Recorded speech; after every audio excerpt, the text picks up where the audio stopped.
Make48 is funded by Stanley Black & Decker provides tools and services around the globe to help turn great ideas into reality and to help us shape the world we live in. We proudly support programming that inspires invention, innovation, and hard work. Together with Make48, we're providing men and women the tools and resources to build a better world. Stanley Black & Decker, for those who make the world. Previously on Make48. Welcome, Make48 finalists.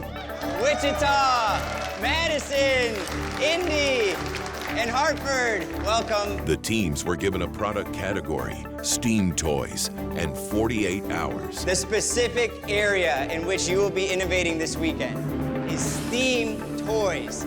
2, 1, Make48! Coming up on this episode, the teams brainstorm ideas and meet with the patent attorneys. This is Make48. Everyone's got a big idea.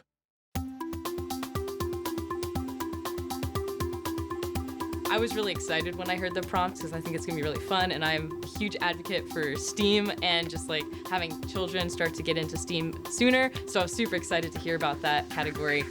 Factory organization. So are you thinking like conveyor belts or something? Or who? Oh, that's kind of teach them Six Sigma really easy. Like those, it's like remote controlled like factory or like construction stuff. Like, I used to be obsessed with that. Like efficiency and optimization.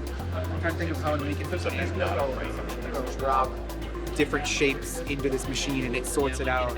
It had two different sized balls. One with like red and blue, and you ran it through almost like a sieve that would separate it. Yeah.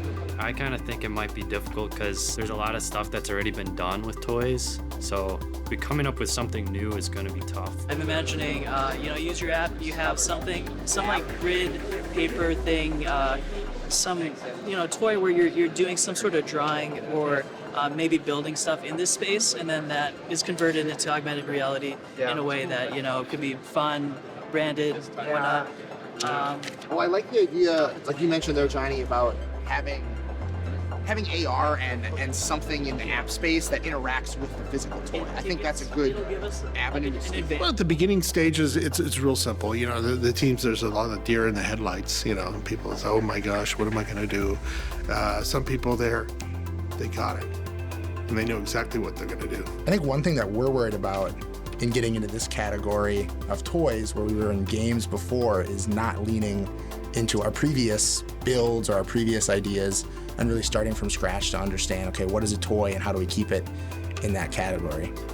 We could do something like cooking with food.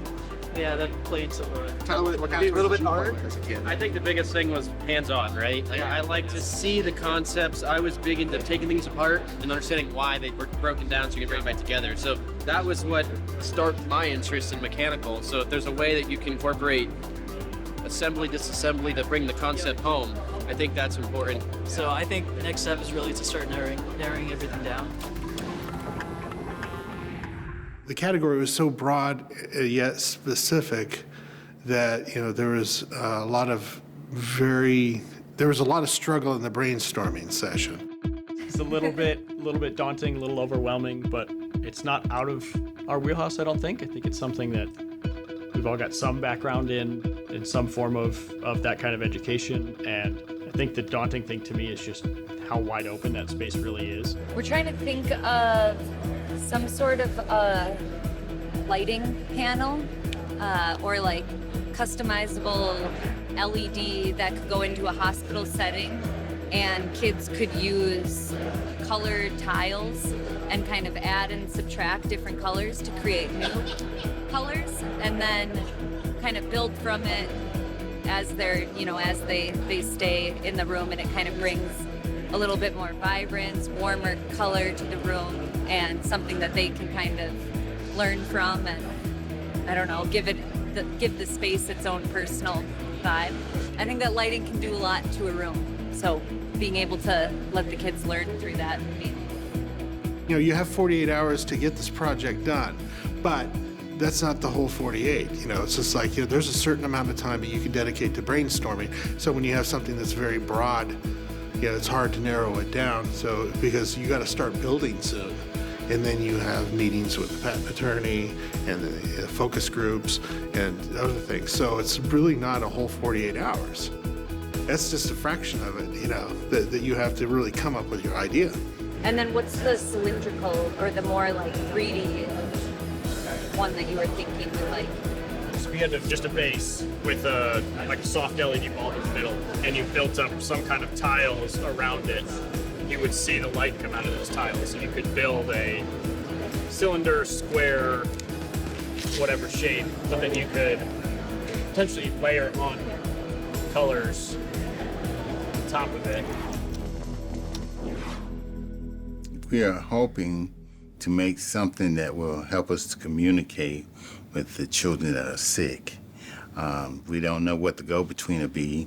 We're working on a couple of ideas that will be able to bridge the gap. We've got so many things out there and they're using technology, but we've come up with a few ideas. Let's say we have this bear, right? We have a bear and we have some sort of screen in it so that you can get messages from your loved ones for can't visit you, for people in the hospital. When I heard toy, immediately I said, well, toys don't allow me to use my powers for good. That's sort of neutral. And so I was not necessarily excited about the idea, but I think there were others on our team that were excited about a toy. I agreed with Dr. Hicks that, I would have liked to do something for good, and then we heard that we could help with the hospital and sick kids, and that really brought us back to excitement again. Again, we're helping people. Again, we're solving issues that need to be solved, and not just doing a neutral thing, but we're actually helping kids who desperately need it to be happier and be healthier. Is there anything else we could add to it? Well, if we look at the tick box, we have Steam. Steam is incorporated in our education games. We have the toy part, the fun games. We're helping kids out by not only the fun games, the bear, the whatever, but we also have these video messages to make them feel better. I think we've ticked the tick box. I mean, we can easily get the price between under $79 and between $30. That can't be hard. I mean, little computer cartridges are going, those little games that have computer screens are going for like $40. I don't see why we couldn't make it a little more complex and add $20 on the price. You got to be in love with your idea to really push it. I've seen teams that were kind of, and it shows in their presentation. But when someone's like, they're passionate about their idea, that comes through in their presentations especially. Toys, it's so broad, man. Everything's been done. It's hard to be original. This is a tough one. Yeah, it's really hard. Really tough. I can't believe we came up with water reclamation faster than a good toy. So what I'm picturing is you end up with sort of a sculpture that has its own song to it. Could look unique every single time. It wouldn't necessarily be a unique song, but it could look unique every single time. So the idea of blocks that have tonal value, like audible tone, and you stack them up and you kind of make a sculpture out of these blocks, and then you get to hear what does that sculpture sound like? Well, it's interesting. Lego launched last year this thing. I think it's called Visio, but it's a video. Yeah, video, and it's like how you would construct a video from it. From my perspective, that's really terrible. Yeah, it's unlocked a new area, which is interesting. It does use kind of a AR sensor on it, but it's interesting just looking at where do you think that they didn't hit it right, and maybe try and improve on that, because it sounds like it's similar. There's building blocks to create something. Right. You can try and look at that as a product and say, oh, we could improve it in this way. Okay. That's why I think it's not working. But you need a real wow, right? This is a TV show. We need to get that.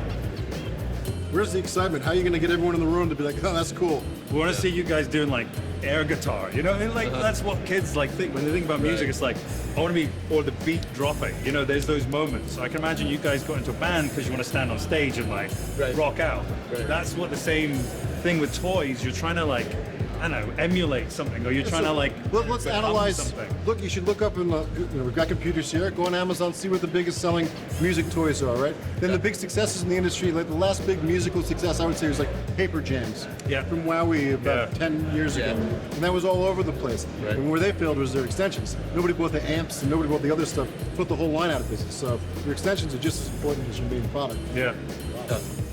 We're still working. Yeah.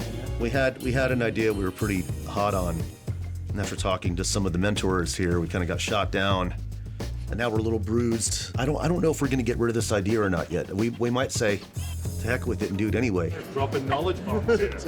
But they're not smiling. I feel like we went the wrong direction. We're like, oh, geez, thanks, guys. Rained all over our bridge.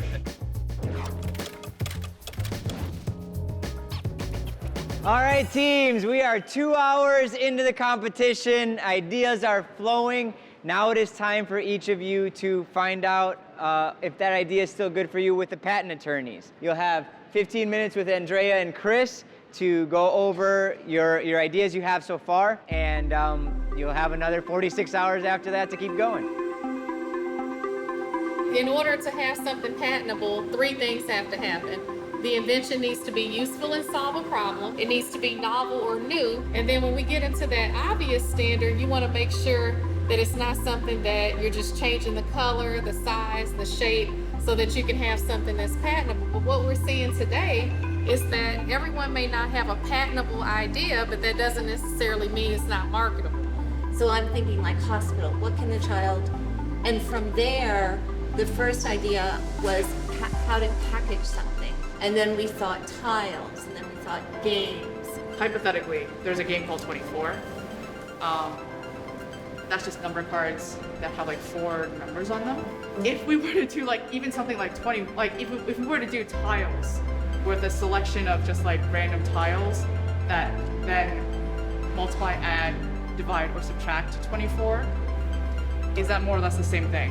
When I Google sort of just math tile games, they're hundreds of them. Yeah. You take this exact game and copy the rules and say, you know what, in the hospital the cards tear and have germs, so we're gonna make it a towel. That to me seems to be copyrighted. They have several copyrights filed on variations of that game. I think for people at home watching this, they will hopefully understand that infringement's the biggest issue that they've wanted to know first of all. If they've got a product that's going to infringe somebody else, they just need to stop and start over right away. And I think that's the biggest hurdle for the teams initially, because once you get past that issue, like she was saying, there are plenty of ways to protect your idea, if not patent, than otherwise. In the engineering field, there is a competition that's well known about building a bridge with popsicle sticks and glue, and you glue that and try to it hold the maximum weight. So we like that idea and bring that to a toy and gamify that too. And the idea is a train or a load is coming in 5 minutes, for example. There is a timer. If the kid cannot design a bridge that withstand that load, you're gonna fall and you lose.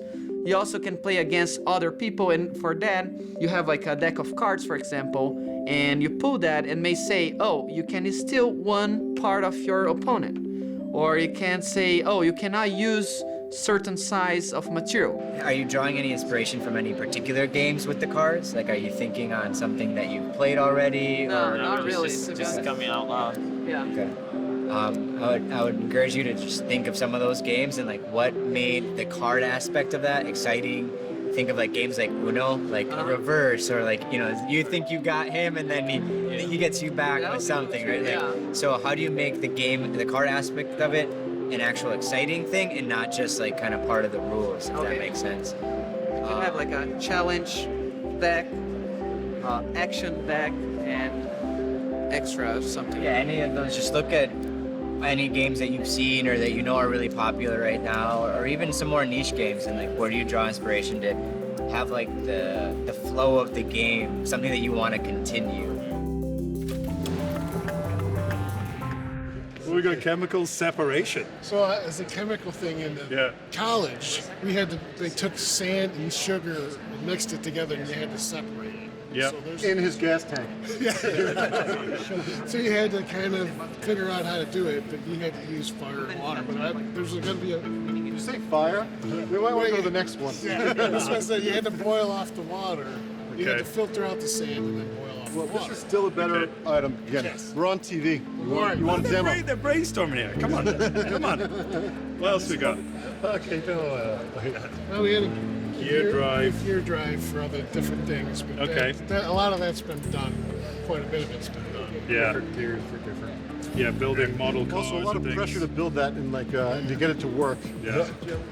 I mean, it's doable. It's not a bad idea, but I'm just saying when you have 46 hours to do something. And you made a good point. I mean, you already know that there's a lot of items out there that do it. Unless you offer something radically, feels inventive and different to what's there, it's going to be a tough challenge to beat the rest of them. Yeah. You know, if I was with my siblings for 48 hours, they'd be like, table be On your dad over. as well.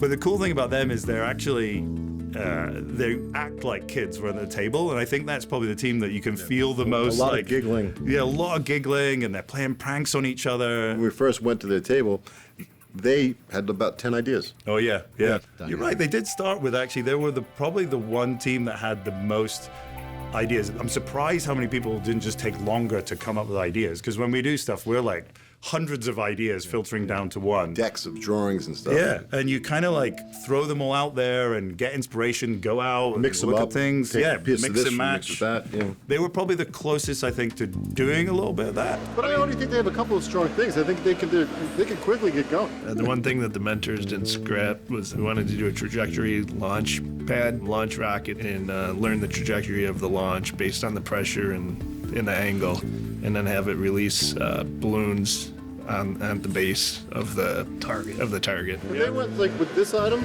they could already start building and get a real jump on everyone else and really have the time to really make an impressive prototype. Yeah, we've had a couple different ideas. The one we're really looking at right now is sort of an advanced version of maybe a water table where we could take advantage of some sort of pressurized or pumped water to either, power something or just create a building environment around that. So kind of going beyond your typical, water table or, your typical other little building tools. We're still kind of in the works as to what we think is the distinguishing feature about it that we want to have and what is essential to make it qualify as a STEAM toy. Is it enough to just be artistic? Is it enough to just be a design and build? Or do we need to have some sort of energy or physics component to it? So we're really trying to decide how to distill it down into its most basic idea, especially because there's 48 hours to do it. All right, we've got lots of riffs on a general theme of a water-based building toy. The latest version is picture light bright, but three-dimensional and water-based, so you can plug in tubing that lights up and can be manipulated, curved, sculpted to build a structure that water flows through. So what technology are you using to power the lights? Can you tell me more about the water? So you can do a Google search for there's these little LED lights that go on the end of your faucets. So we were just thinking that we could have a company in China change that. So instead of it being a faucet adapter, it would just be a coupling. So it'd be the same technology, just modified. That water passes through, the coupling lights up, that's not. So let me make sure I understand what's happening. It's a tabletop or a table with maybe this faucet type of light, so when water touches it, it lights up. And then you're saying to add toys on top of the lights? So as part of the path, so you can see here, this is a rough sketch, but as the water moves through the path, there might be different things where the water turns like a spiral type, gadget, or maybe, other little add-ons that kind of. So if you build on the table, though, I'm just trying to figure out with the lights, what is it, just ornamental use? The lights are definitely ornamental. Okay. What we think is novel about this is the water-based construction toys. We've seen construction toys that you can manipulate the flow of water. We have not seen construction toys that are like this. I think it's cool. It is cool. Let me do more Kids would love research to it. see. I want to give you guys a number to look at. I think this is something real similar, actually. This is a UK patent application though, so I don't think it would be infringing, but it's a pipe construction kit. And they're doing something very similar where you can attach it to a liquid supply, which could be water, and then the liquid flows through the pipes to an outlet. The liquid supply could be a hand pump, and it could be used for water play or construction in bathtubs and things, and it's basically a kit. It's still very different because I think that and the way that you would easily get around this where you still may have something is no one has put it in a table form. So the way I would present this, if they ask about the patent component, is you're not the first to have a structure with lights and water, you know, where water can operate the lights, make the lights turn different colors. Flexible piping, we know that exists, but the combination of the light, the toys, the tubing, plus the structure that you're saying is portable, the table or that tray or whatever you're using, that would, to me, be something unique. I think they like the ideas. They seem to think that they were doable and not something somebody was currently doing, which was nice. So at least we're on a right, unique track. The teams come in and they iterate on their idea in front of us, which is pretty neat. And that's what they've all been doing so far, it seems like. I'm excited to see what some of them come up with. You know, again, they're too high level to really get excited yet. But once they solve some of those problems. Right. And we're easy to please, right? We're patent attorneys. So our job isn't to say, hey, I think this is good or bad, but whether or not they're infringing or if they have something that's patentable. But personally, I like all toys, so I'm excited to see the final product so I can play with some of these cool toys.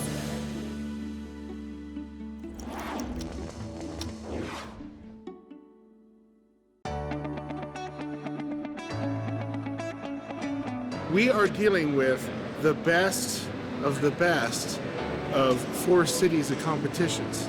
So what we have here is a new level of competition, and the stress levels do seem to be a little higher this time around. But you know, these teams also know the routine. They know that this program that we're running through is the same as the others that they have been through. I feel like some of the teams are stuck right now, but I think they're also really excited. I think they have so many different ideas going on in their head, so it's kind of tough when you're really excited about something to kind of narrow it down. So tomorrow, you go to the hardware store, So currently we have the idea, we have everything that we're going to include in it. Right now we're just gathering all the materials in order to be able to make a good prototype to present to the judges. So tomorrow we need 1/8 inch board. So yes, I can make a bushing to go from here to this tubing. Yep. And then if you want this either made smaller, or if you want to just cut that end off and just sleeve it on it. I think that's easier. Yeah. I'm very excited about these teams. I know many of them because I've been in a couple of the city events, and there's some real talent here. Some of them have boxed themselves into some real design corners, and it's going to be really interesting to see in the next 24 hours how they get themselves out. So we need a coupler that can go from this fitting to this tube, as well as we need some way to adapt the gauge to the rest of the fitting. Working on the design of the first prototype, where we still have some variables that we want to work on and fine-tune them for our working prototype. So we are designing that. We're gonna manufacture with laser engraving and 3D printing. And then once we have that, we're gonna try and fine-tune all those parameters for then have hopefully defined final prototype and product for the presentation. So normally when you first come up with an idea, you think it's the best idea in the world. So that's how everybody's feeling right now. But tomorrow, we're gonna do a lot of prototyping to see if their ideas still hold up the next day. Day 2 is made for champions for sure. Yeah, it's like tonight is the last night that we can get probably a full night of sleep. I anticipate on being here definitely like all day tomorrow. But yeah, day 2 is intense, especially once they get back from the supply run. Cause for real, it don't really hit you that like, okay, these hours are zooming. Like there ain't no pause. And like, come back, rewind, we missed what happened, we need some more time. Like, no, you gotta get to it because that buzzer is gonna hit on Sunday. Like, ain't no way around it. On the next episode of Make48, the teams go to a local hardware store to pick up supplies. Good morning, teams. Are you guys ready to head out and grab the materials that are going to help you bring your prototypes to life? Then they begin designing and building their prototypes. So I just wanted to make sure I have everything clear because we did switch from like a bear that's sitting upright, right? Because now he's on his stomach. Make48 is funded by Stanley Black & Decker provides tools and services around the globe to help turn great ideas into reality and to help us shape the world we live in. We proudly support programming that inspires invention, innovation, and hard work. Together with Make48, we're providing men and women the tools and resources to build a better world. Stanley Black & Decker, for those who make the world.